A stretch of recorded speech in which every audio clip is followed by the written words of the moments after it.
guess, as well. Well, we're seeing just... There it yes, is. there it is. What do we win? What do we win? Do we get that kitty? The crypto kitty. Yeah. You got it? Get it. The respect of our audience.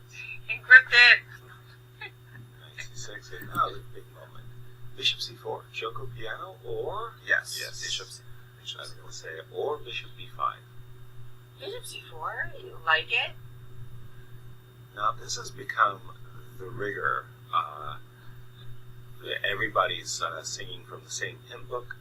The openings. When you were young, were you like all the other Scholastics kids and played the Joko piano as white? Yeah. I also played the Rillo pens. You did? Oh, you mean go for like the quick checkmate on F7? Or, but just playing Bishop c4. Because this is really a throwback to the Scholastics days, I think. Every Scholastic coach out there starts their charges with learning. I did play one of those sacrifice lines, the Molar. Yes. I played, yes. I like that.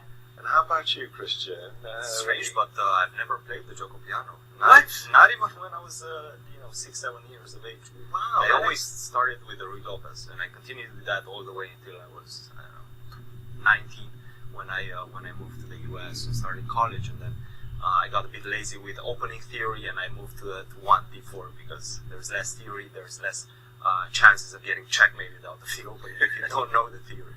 So, well, that explains it. A warped upbringing. How could you overlook the fun? I was playing against it many times because, as you guys were mentioning, every Scholastic kid plays the Joko piano or the Rui Lopez, but I never did.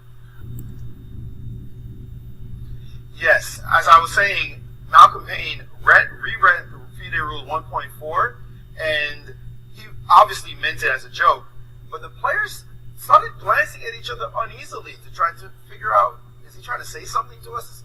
It's not very comfortable for players to hear an organizer sort of berating them, if you will, and they were wondering if it was really just a joke, and he quickly corrected himself, or at least somewhat, by saying that these players are great players, and obviously they try very hard, and they don't make many mistakes, and that's why the games are ending in a draw. The other thing to note, on move 3, after Vachier-Lagrave played bishop to c4 and Magnus played bishop c5, Magnus got up and took a bathroom break. 5 minutes on the clock he spent. Sometimes you want to do all that stuff before the game, but nature called, and he had to run out very quickly, and it took him about 5 minutes, so that's time wasted in the beginning of the game. Whether or not that'll make a difference, of course, opening theory for these guys, they can hash out the very first few moves. That should not be a problem. So we're expecting to see fighting chess today for sure, and the game's already relying on 2 Sicilians. We like to see that happen, and we'll see how the games proceed. We'll keep giving you all the details here from London. Well, thank you very much, Maurice. And I noticed that Magnus had made this very early committal decision of castles. There's such a wide variety of move orders in this Joko piano. Oftentimes you're playing a7, a6, you're playing h7, h6. You're kind of delaying castles on the king side for a moment. Why? Well, going back to my school boy days, one of the things, peace sacrifices, that I always like to pull on my opponent comes from this precise variation. Bishop g5, putting my opponent's knight in an unpleasant pin on the queen. So black's idea is to break that pin by playing h6 and g5. And here I was always thrilled and delighted by the opportunity of sacrificing a knight and really making the game extraordinarily intense after getting 2 pawns, only 2 pawns I must add, for the knight, that keep maintaining that pin. Now, I've had a couple of games in my, Scholastic career that reached this exact position. I was white, and black has to be very careful. I'm not saying the sacrifice is good. I'm just saying I enjoyed playing it. Sure. And it was a lot of fun.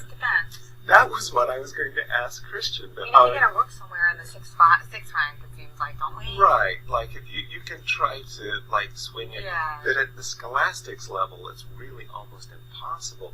I think that's one way. Also, another way of trying to displace that bishop is queen e7, knight d8, bishop e6, Right. Oh, or knight e6. so queen e7. And then you get to take with the pawn. You're saying. Knight here, knight d8. What Christian is mentioning with the idea of knight e6 to kick the bishop away. But Now, queen g3 is sometimes an Precisely. It seems like it's too slow. Yeah, It's precisely.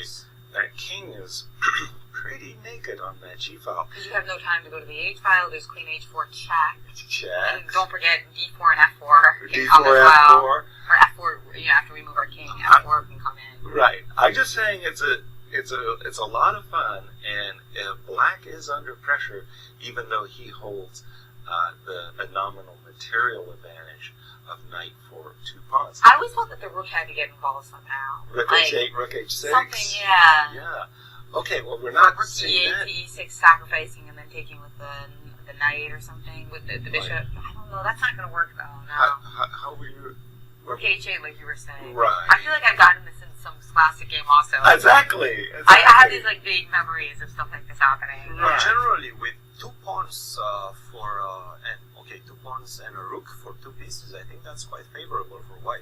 Well, Because the pawns are just rolling on the king side. Right. H3, G4, then move the king away and Right. F4 at some point.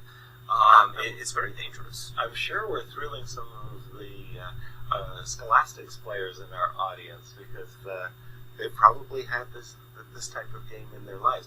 Over to you, Christian. You've got a big game. No, absolutely.